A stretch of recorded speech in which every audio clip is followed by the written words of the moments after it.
এই দিকে দেখেন, এই দিকে হচ্ছে আসল মজা। হাবিবি হাবিবি কাম টু সাজেক।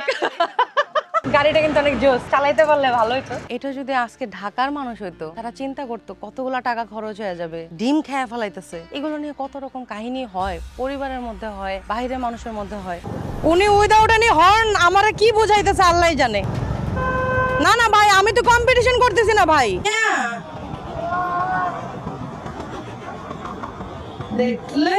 দেখলেন কি করলো? আই পুরোটা ক্যামেরায় আসছে, চাপ দিছেন যে, চাপটা যে দিছেন না, এখন সরি বলে লাভ কি, গেলে তো যাইতাম। আমাকে যারা ভালোবাসেন, আমার সাবস্ক্রাইবাররা যারা আছেন, যারা আমাকে ভালোবাসেন, তারা দোয়া করবেন ভাই। আসলে বাইকিং কমিউনিটি বলতে কিছুই নাই, মানে সকল শত্রুদের মাঝখানে বাইক চালাইতেছি, ব্যাপারটা এরকম আর কি। বাইকিং কমিউনিটির জন্য আমি কাজী নওরিন না, আপনাদের জন্য আমি কাজী নওরিন।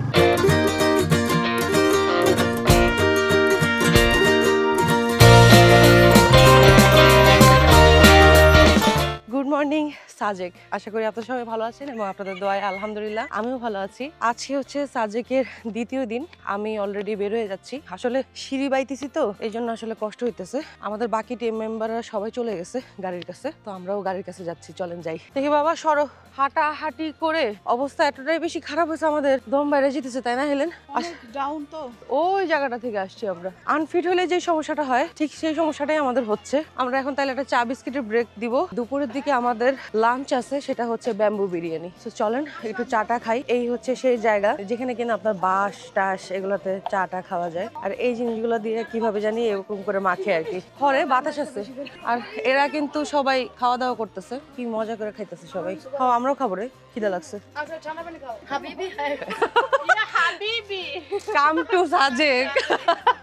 চায়ের ব্রেক দিলাম, চা খাইছি দুইটা। গরমটা অনেক বেশি আর কি, গরমটা যদি কম থাকতো। আমরা ওয়েদার ফোরকাস্টে দেখে আসছি বৃষ্টি হবে, এখন দেখতেছি যে না, বৃষ্টি নাই। যাচ্ছি হচ্ছে স্টোন পাহাড়ে। আমি জানি না আমাদের ভিউটা কেমন আসতেছে, এরপরেও যেহেতু নতুন এক্সপেরিমেন্ট, এই জন্য আসলে ভাবতেছি বিভিন্ন অ্যাঙ্গেলে আপনাদের সাথে ভিডিও করি, যাতে ফুটেজগুলো কেমন আসে একটু নিজেও দেখবো, প্লাস নিজেও বোঝার চেষ্টা করবো।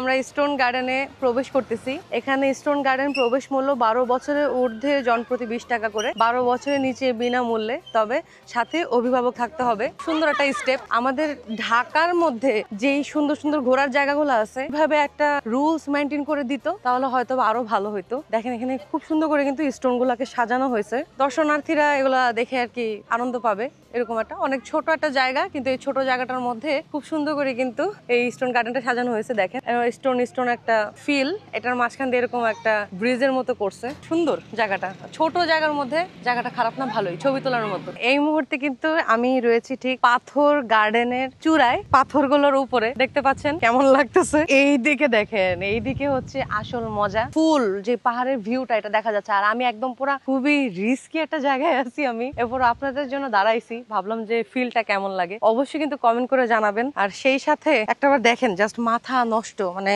বলার বাইরে, ভয়ঙ্কর লাগতেছে। ফিলটাই অন্যরকম, বাতাসের যেই তাজা নিঃশ্বাসটা এই জায়গা থেকে নিতে পারবেন আপনারা। I know you told your friend you're not okay, and tell me what's wrong and why you never said you felt that way.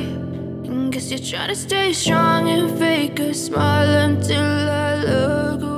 Stone garden থেকে বের হয়ে গেলাম, অনেক ছবি টবি তুললাম, জায়গাটা খুবই ভালো লাগছে। সবচেয়ে বড় কথা কি ভালো লাগছে জানেন? এই যে স্টোন গার্ডেনের যে পরিপাটি যে ব্যাপারটা, আমরা দর্শনার্থীরা যখন ঢাকা থেকে আসি কোনো জায়গায়, দেখা যায় জায়গাগুলো এমন ময়লা করে ফেলাই, দেশের বাইরে থেকে যখন বিভিন্ন রকম মানুষজন আসে, তখন আমাদেরকে অবজ্ঞা করে। তো আমাদের উচিত হচ্ছে আমাদের যে সুন্দর দর্শনীয় স্থানগুলো আছে, সেই জিনিসগুলোর যথেষ্ট মূল্যায়ন করা। But I've known you too long, it hurts to watch your blue eyes fade to gray as you fade away. আমরা রওনা দিচ্ছি আবার আমাদের হোটেলের উদ্দেশ্যে, সাম্পারি। এখানে আমরা একটু অপেক্ষা করব, কজ আমাদের খাবারের টাইম হচ্ছে ঠিক 2টার দিকে। কেমন লাগতেছে আমার ক্যামেরাতে সম্পূর্ণ জায়গাটা অবশ্যই কিন্তু কমেন্ট করে জানাবেন। গাড়িটা কিন্তু অনেক জোস, চালাইতে পারলে ভালো হতো। You fade away.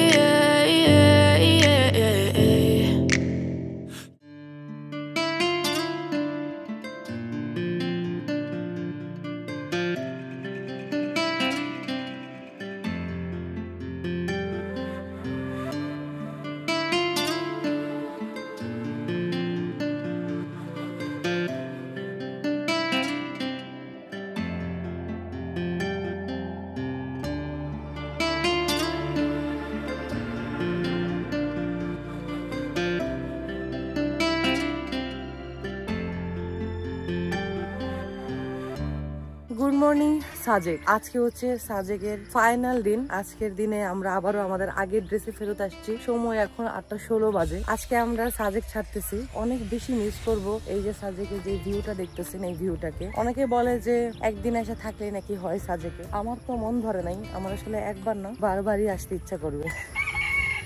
তো আজকে আমাদেরকে হোটেল কর্তৃপক্ষ থেকে খাবারের আয়োজন করছে, নাস্তার। এরপরেই ব্যাগটা গুছায় চলে যাব ঢাকার উদ্দেশ্যে। জীবনের অনেকগুলো মুহূর্ত কিন্তু পার করে দিলাম। সবচেয়ে সুন্দর মুহূর্তগুলো হচ্ছে এই যে পাহাড়ের কাছে নিজেকে বিলিয়ে দেওয়া। রোদে পুড়ে যাচ্ছি কিংবা ঠান্ডায় শীতে জমে যাচ্ছি, এই যে ডুয়েল পারপাস যে অনুভূতিটা সম্ভব যদি আপনি ট্যুরে বের হন। আসলে ঢাকায় প্রত্যেকটা মানুষের মনের মধ্যে অনেক চাপ, অনেক মানসিক প্রেসার। সবার ভিতরে না কেমন জানি একটা প্রতিযোগিতা, কে কার আগে বড় হবে, কে কার আগে মানুষ হবে, কে কার আগে বাড়ি গাড়ি করবে। কিন্তু বিশেষ করে দেখেন এই পাহাড় বলেন, সমুদ্র বলেন, এই যে শহরের বাইরের যে মানুষগুলো বলেন, এদের মধ্যে না কোনো প্রকার প্রতিযোগিতা নাই। যেমন আজকে সকালবেলা এই রিসোর্টের যে কর্তৃপক্ষরা তারা নিজের থেকে উইলিংলি আমাদেরকে খিচুড়ি খাওয়াইছে, ডিম খাওয়াইছে। এটা যদি আজকে ঢাকার মানুষ হইতো, তারা চিন্তা করতো কতগুলা টাকা খরচ হয়ে যাবে, ডিম খেয়ে ফেলাইতেছে। এগুলো নিয়ে কত রকম কাহিনী হয়, পরিবারের মধ্যে হয়, বাইরের মানুষের মধ্যে হয়। কিন্তু ভাই এখানে আসার পরে না এই ধরনের সমস্যাগুলো দেখি নাই, এই ধরনের প্রতিযোগিতাগুলো দেখি নাই। আজকের দিনটা হচ্ছে আমাদের একেবারেই শেষ দিন। আজকের দিনটা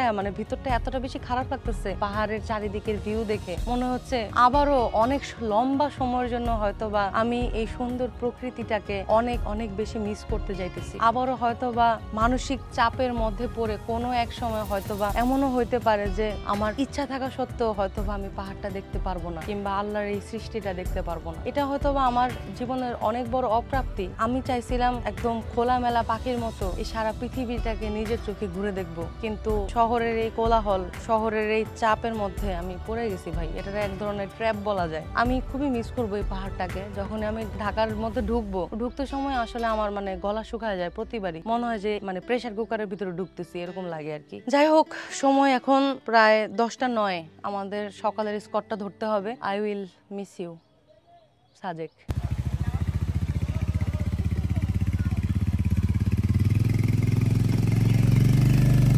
বৃষ্টি পড়ে। গতকালকে ছিল শুক্রবার, আজ হচ্ছে শনিবার। দেখতেই পাচ্ছেন আমরা এই জায়গাটাতে গত 2 দিন ঘোরাঘুরি করছি, কিন্তু এত পরিমাণ জ্যাম কিন্তু ছিল না। আমরা এই জ্যামের সাক্ষী। দুনিয়ার মানুষ তারা স্কট ধরার জন্য একেবারে সিরিয়ালি দাঁড়ায় আছে, অপেক্ষা করতেছে। কেউ কেউ রাস্তার মাঝখান দিয়ে হাঁটতেছে এবং ওদের জন্য আমাদের যাতায়াতে সমস্যা হচ্ছে। দেখেন একটু আগে ব্রেকের মধ্যে লেগে যেতে নিছিল। আমরা যাচ্ছি বাইকের স্কোয়াটের কাছে। ভাই অনেকেই কিন্তু আবার আসছে, আবার অনেকে যাবে। আমরা আসলে যাইতে সময় বুঝতে পারবো। আর্মির গাড়ি চাইতে গেলে পরে সব টুরিস্টদের আটকাই দিবে, এই জন্য একটু সাবধানে যাওয়াটাই ভালো।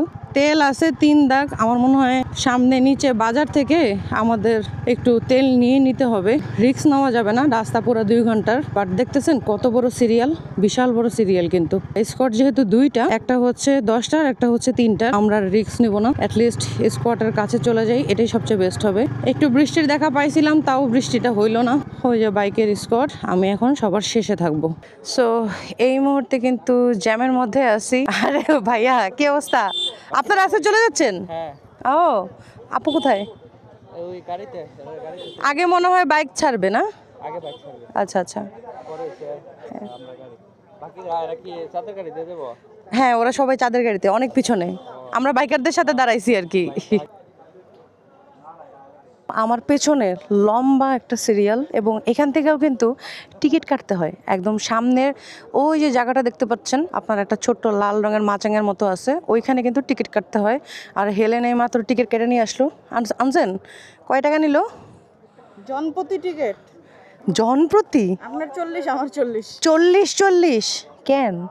আল্লাহ জানে।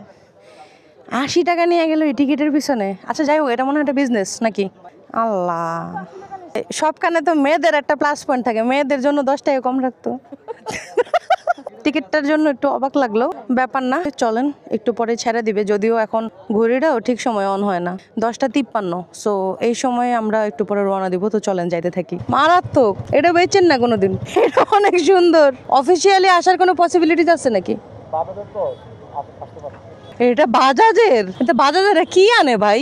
এইসব আনে না কেন ভাই? কি লুক এটার, তাকায় চোখ আটকে রয়েছে পুরা। তো বন্ধুরা ফাইনালি কিন্তু আমরা সাজেক ছেড়ে দিলাম এবং দেখতে পাচ্ছেন যে কত ডাউন হিল দিয়ে নামতেছে। ওই যে বাইকাররা সবাই কিন্তু একে একে করে নামতেছে, যদিও খুবই আস্তে আস্তে নামতেছে। দেখতে পাচ্ছেন এই মুহূর্তে আমরা কিন্তু আবার উঁচুতে উঠতেছি। আর এখানে ভয় একটাই, এটা হচ্ছে এই পানির গাড়িগুলা নিয়ে আসলে যত ভয় যত টেনশন, এর বাদে আসলে তেমন কোনো টেনশন নাই। আরেকটা টেনশন হচ্ছে এখানে কিছু বাইকার আছে একদম জিরো নলেজে এসে পড়ছে, যাদের জন্য আসলে হঠাৎ করে ব্রেকে চাপতে হচ্ছে, মানে মনে হয় অ্যাক্সিডেন্ট হয়েছে। টায়ার কি গরম হয়ে গেছে এরকম টাইপের কিছু।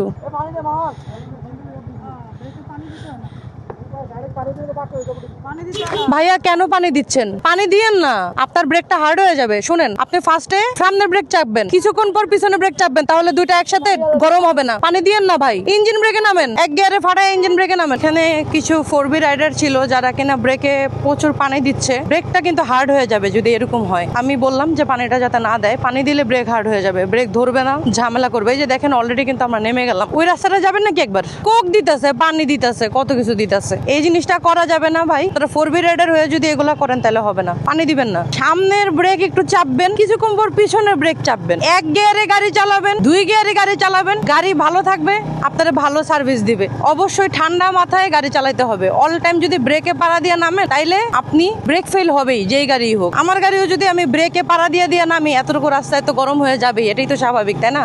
বন্ধুরা এই মুহূর্তে দেখতেছেন সেই উঁচা রাস্তাটায় আমরা উঠবো। এই উঁচা রাস্তাটায় ওঠার সময় অনেকেরা যেটা করে সেটা হলো 3rd গিয়ার কিংবা 4th গিয়ারে গাড়ি চালায়। এই জায়গাটাতে আপনি যদি জাস্ট ব্রেকে পাড়া না দেন, সুন্দর কোনো এক টানে উঠে যাবে। যেমন এই যে দেখেন উঠে যাচ্ছে, যদিও আমারটা হান্টার গাড়ি, এটা উঠাটা স্বাভাবিক। অন্য গাড়ির দম যেখানে শেষ, হান্টারের দম সেখান থেকেই শুরু। সেলফি স্টিক থেকে আমাদের হেলমেট মাউন্টে এসে পড়লাম। তো একটা জিনিস মজা লাগছে ভাই, এটা হলো গিয়া হান্টারের যে মজা আসলে পাহাড়ে, এই কথাটা আসলে এক প্রকার চিরন্তন সত্যি। 4 gear, 3 gear, 2 gear, easily pillion সহ এক হাতে বাইক উঠায় ফেলা যায়, এটা একটা প্লাস পয়েন্ট। এই জন্যই আসলে মেবি ইন্ডিয়ানরা যারা আছে এরা লং টার্মের জন্য এই ধরনের 350cc বাইকগুলো কিনে। আমার তো এখন মনে হচ্ছে যে হান্টারের চাইতে ক্লাসিকও মনে হয় আরো বেশি মজা ক্লাসিক চালায়া, কারণ ক্লাসিকের চাকা তো অনেক বড় চাকা। অনেক বড় চাকা হইলে যেটা হয় আরামসে সুন্দর মতে নাচতে নাচতে চলে যাওয়া যায়। যেরকম এখন যদি 150cc বাইক হইতো, যে ওনাদের মতো রেস দেওয়া লাগতো, হয়তো বা ব্রেকিংটা অতটা ভালো হইতো না, ব্রেকিং বাইকটা অতটা বেশি কনফিডেন্ট পাওয়া যাইতো না।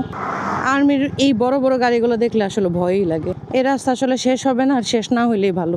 আমাদের কপালটা এতই খারাপ যে আমরা যখন সাজেকে ছিলাম থাকা অবস্থায় কোনো প্রকার বৃষ্টি আসে নাই। বৃষ্টির জন্য আমরা অনেক অপেক্ষা করছি, অনেক তপস্যা করছি, অনেক প্রতীক্ষা করছি, বৃষ্টির কোনো দেখা পাই নাই। কিন্তু আজকে সাজেক ছাড়তেছি, দেখেন বৃষ্টি টিষ্টি কত কিছু। যদি এই বৃষ্টিগুলো আমরা সাজেকে পাইতাম তাইলে কিন্তু আর এই দিন দেখা লাগতো না। আমি যে হ্যাগরে ক্রস করে যাইতেছি, হ্যাগর মনে খারাপ লাগে, হ্যাগর চেহারা দেখে এরকম মনে হয় আমার। কতজনে যে বদদোয়া দিতেছে কেডা জানে, আল্লাহ। সাইড দাগ দেখাইতেছে, কইতে পারতেছি না।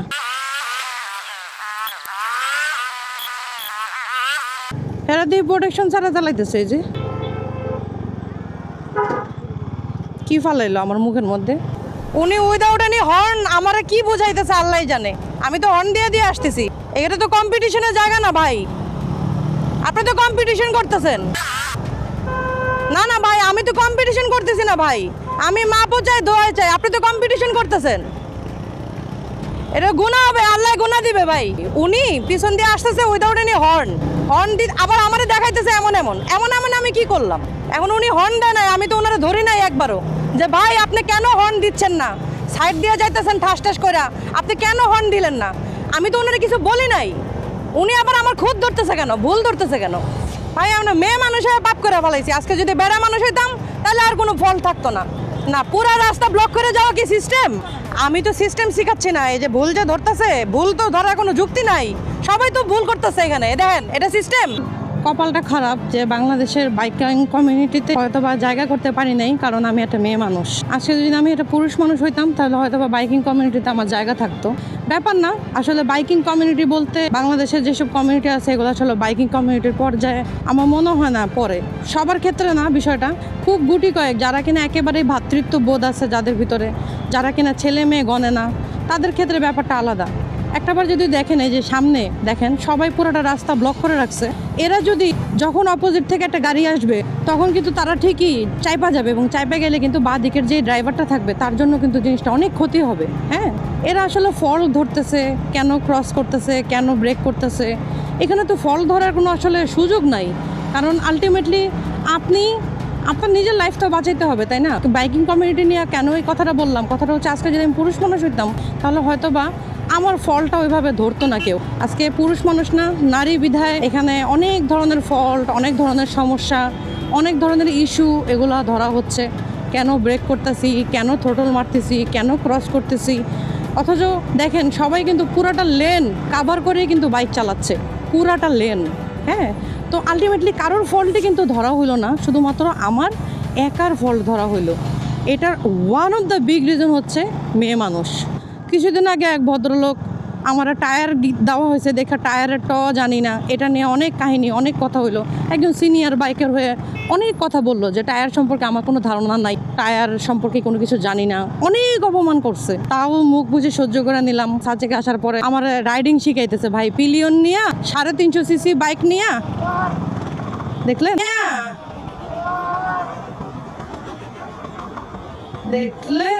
দেখলেন কি করলো? আই পুরোটা ক্যামেরায় আসছে, চাপ দিছেন, যে চাপটা যে দিছেন না, এখন সরি বলে লাভ কি? গেলে তো যাইতাম, কি লাভ হইলো বলেন তো? মজা পাইছেন? ভাল লাগছে? চাপ দেওয়া ভাল লাগছে? পুরোটা ক্যামেরায় আসছে ভাই, এটা কি করলেন? হ্যাঁ, সরি আমার ভুল হয়েছে। একটা সরি মানুষের লাইফ যদি বাঁচাই দিত ভাই, আমি কিন্তু পুরো সুন্দরভাবে যাচ্ছিলাম, কিন্তু উনি গাড়ি টান দিল না, গাড়ি টান না দিয়ে গেল গা, এটা পুরোটা ক্যামেরাতে আসলো। ওনাদের হয়তো বা বিবেক আছে এই জন্য সরি বলছে, কিন্তু আলটিমেটলি যদি ওই একটা ভদ্রলোক আছে যে কিনা খুদ ধরতেছিল, ফেনি বাইকার না ফেনি ল জানি, তো আমি এখন ধরতে আমার দোষ, আমার কপালটা এতটাই খারাপ, এতটাই মন্দ, পারলাম না ভাই। ঠিক আছে, আপনার চাপদার ভিডিওটা দিব নি, আপনারা পার্টি করেন সেই উপলক্ষে, যে ভালো হয়েছে কাজে নরেন্দ্র চাপ দিছে, সেই ভিডিওটা দিব নি, আপনারা দেখেন, শেয়ার করেন। আমাকে যারা ভালোবাসেন, আমার সাবস্ক্রাইবাররা যারা আছেন, যারা আমাকে ভালোবাসেন, তারা দোয়া করবেন ভাই। আসলে বাইকিং কমিউনিটি বলতে কিছুই নাই, মানে সকল শত্রুদের মাঝখানে বাইক চালাইতেছি, ব্যাপারটা এরকম আর কি। আমার একটু আগে যে চাপটা দেওয়া হয়েছে, এই চাপটাই হলে তার প্রুফ। মানে অনেক কষ্ট পাইলাম, সাজেক আসছিলাম অনেক আনন্দ নিয়ে, অনেক আনন্দ, অনেক আবেগ অনুভূতি নিয়ে, কষ্ট দুঃখ ভারাক্রান্ত মন নিয়ে সাজেকটা ছাড়লাম। মানে shame on you biking community, shame on you. কিছু মানুষ, গুটি কয়েক মানুষ বানাইছে লেডি বাইকার মানে টিকটক করে। লেডি বাইকার হওয়ার কোনো যোগ্যতা নাই, লেডি বাইকার হইতে পারে না। লেডি বাইকার অনলি হচ্ছে একটা শিট। বাইকার মানে হচ্ছে মেল বাইকার, বাইকাররা মানেই রাস্তাঘাট সব আপনারা ছাড়া আর কারোর কোনো অধিকার নাই, এটাই হলো তার প্রুফ। আর এক্সট্রিম লেভেলের বৃষ্টির মধ্যে আমরা জাস্ট রেইনকোটটা পরে নিলাম। ফ্যাক্ট হচ্ছে অলরেডি সময় দেখাচ্ছে কার বাইকের মধ্যে লাগলো হারে 12:27 মধ্যে ঢাকায় যেতে যেতে। তবে আমাদের প্ল্যান থাকবে হচ্ছে কুমিল্লাতে একটা ব্রেক দিতে পারি, এটা সবচেয়ে বেস্ট হবে, এবং একটানে চলে যাব। এখানে কোথাও কোনো রেস্ট আমরা দিব না। অনেক বাইকাররা ডিস্টার্ব করছে এখানে, যাদের জন্য আসলে আমি নিজেকে মেয়ে হিসাবে অনেক অপমানিত বোধ করছি। যদি আজকে ছেলে হইতাম তাহলে হয়তো বা কোনো বাইকার আমাকে আজকে ডিস্টার্ব করতো না। কপাল খারাপ, মেয়ে হয়ে জন্মাইছি। পৃথিবীর সবচেয়ে দুর্বল প্রাণী হচ্ছে মেয়ে মানুষ। এটা একটা গালি হয়ে গেছে ভাই, মেয়ে মানুষ এটা গালি হয়ে গেছে। বাদ দেন ভাই, আমি বেডি মানুষ। এই প্রকৃতি আমার সাথে আছে। দেখেন কড়া বৃষ্টির মধ্যেও কি সুন্দর ব্রেক হয়ে গেল। আর আপনাদের সাথেও এই কড়া বৃষ্টিতে কথা বলতে পারতেছি। আমার এই ক্যামেরাতে মাইক্রোফোনটা কেমন আসতেছে অবশ্যই কিন্তু কমেন্ট করে জানাবেন। কারা এখনো পর্যন্ত আমাকে দেখছেন অবশ্যই কিন্তু কমেন্ট করে জানাবেন। আর যারা আমার এই ছোট্ট চ্যানেলটি দেখছেন অবশ্যই কিন্তু সাবস্ক্রাইব করতে ভুলবেন না। আপনাদের জন্যই আজকে বাইচা আছি ভাই, এরকম ভয়ঙ্কর বাইকিং কমিউনিটির মধ্যেও আপনাদের জন্য বাইচা আছি। আপনারা আমাকে সাপোর্ট দিচ্ছেন, আমাকে ভালোবাসছেন। আপনাদের ভালোবাসার সাপোর্টের জন্যই আজ আমি এই কাজে নওরিন। বাইকিং কমিউনিটির জন্য আমি কাজী নওরিন না, আপনাদের জন্য আমি কাজী নওরিন। আমার যারা সাধারণ মানুষরা আছেন, সাধারণ ভিউয়ার্সরা আছেন, তাদেরকে অনেক অনেক অনেক ধন্যবাদ যে আপনারা আমাকে যে মনোবলটা দেন। যখন আপনারা মেসেঞ্জারে কিংবা মেসেজে যখন কিংবা ফেসবুক ইউটিউবের মধ্যে যখন আপনারা কমেন্ট করেন যে আপু কারোর কথায় কান দিয়ে না আগায়া যান, তখন বিশ্বাস করেন চোখে যে কী পরিমাণ পানি আসে। কারণ এখন তো মা নাই, বুঝছেন, এই বৃষ্টির মধ্যে মায়ের কথা খুব মনে পড়তেছে, মায়ের কথা অনেক মনে পড়তেছে। এই বৃষ্টির মধ্যে বলতেছি, বৃষ্টিকে সাক্ষী রেখা, আল্লাহরে সাক্ষী রেখা, আপনারা যে আমাকে যে সাপোর্টটা দেন, এই সাপোর্টের জন্য এখনও টিকা আছি ভাই। আদারওয়াইজ এই নোংরা বাইকিং কমিউনিটিতে জীবনও টিকতাম না। মানুষে পাহাড়ের থেকে ধাক্কা দিয়ে ফালায় মায়েরা ফালাইতো ভাই। আপনারা আসেন দেখে আসি, আমাকে যে সাপোর্ট দিয়ে টিকায় রাখছেন, বাঁচায় রাখছেন, এটাই অনেক ভাই। টিভির মধ্যে এমনি অনেক কম্পিটিশন, এর মধ্যে ছেলেমে যে কম্পিটিশনটা, এই কম্পিটিশনটা হচ্ছে সবচেয়ে নিকৃষ্ট কম্পিটিশন। এই সাবজেক্টটা ছাড়ি, ব্যাড মেমোরিগুলো নিতে চাই না, ভালো মেমোরিগুলো নিতে চাই। আপনাদেরকে একটু তেলের টাঙ্কিটা দেখাই, ফুল হয়ে গেছে। অকটেন বুস্টারটা দিয়ে দিব। এই অকটেন বুস্টার না থাকলে আমি অনেক বিপদে পড়ে যেতাম। সাজেকে আমি জাস্ট ওই পরিমাণ তেল নিয়েই উঠছি, যেই পরিমাণ তেল দরকার ছিল।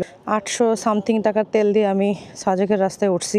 আমি 1000 টাকার তেল নিলাম। দেন এটা আমি রেখে দিই পিছনে, আপনার পিছনে ফিরেন।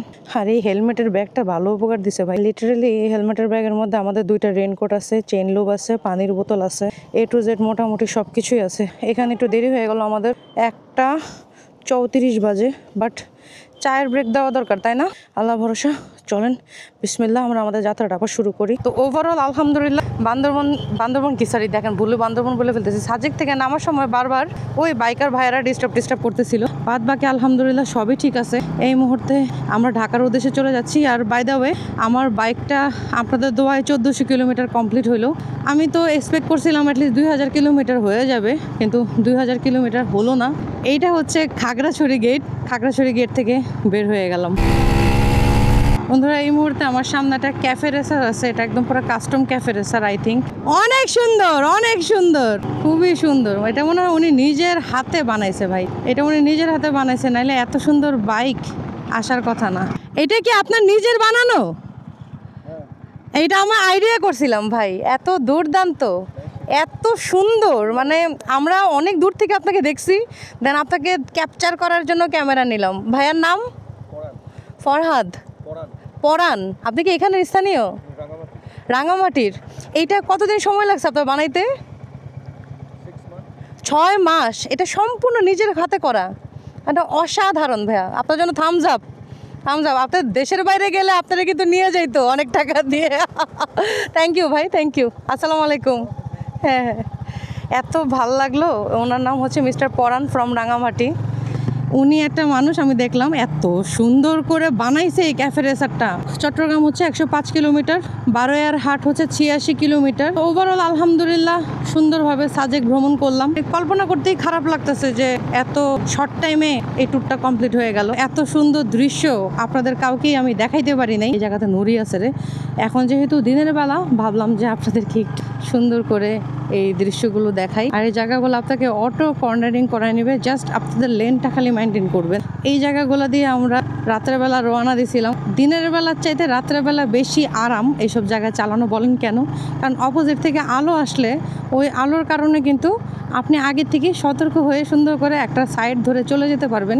দিনের বেলা হয় হচ্ছে তার ঠিক উল্টা, খুব সতর্কতাভাবে একদম। এই দেখেন ওই সামনে যে ভদ্রলোকটা একদম লেন মেনটেন করে যাইতেছে, একদম সেইমভাবে লেন মেনটেন করে যাইতে হয়, তা না হলে কিন্তু একটা রিস্ক থাইকেই যায়। দেখেন এই জায়গাগুলোতে অলরেডি কিন্তু সতর্কবার্তা দিয়ে দিছে। কাটার যে লাইনগুলো এখানে আপনি ক্রস করতে পারবেন, কিন্তু আবার এই যে এখানে এক লাইনের যে জায়গাগুলো, এগুলোতে কিন্তু চাইলেই ক্রস করতে পারবেন না। বড় বড় বাস আসলে তখন কিন্তু আমাদের খুব চাইপা সতর্কতার সাথে এই জায়গায় পার হয়ে যাইতে হয়। কিছু করার নাই, আপনাদেরকে একটু ভিডিও করে দেখাই দিই, কজ এই কথাগুলো না কেউ বলতে চায় না। যেমন সাজেকের ব্যাপারটা, সাজেকটা এমনভাবে তুলে ধরছে মানুষজন যে অনেক কঠিন, অনেক ভয়ঙ্কর।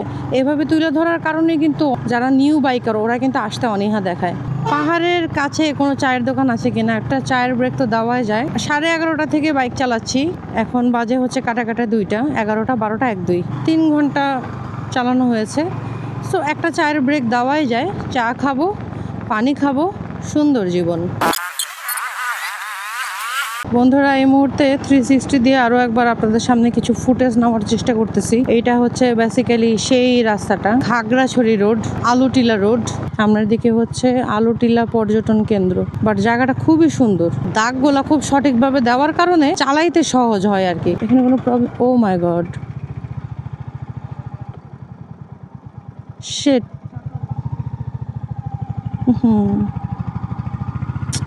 আমাদের সাবধানতার সাথে যাইতে হবে।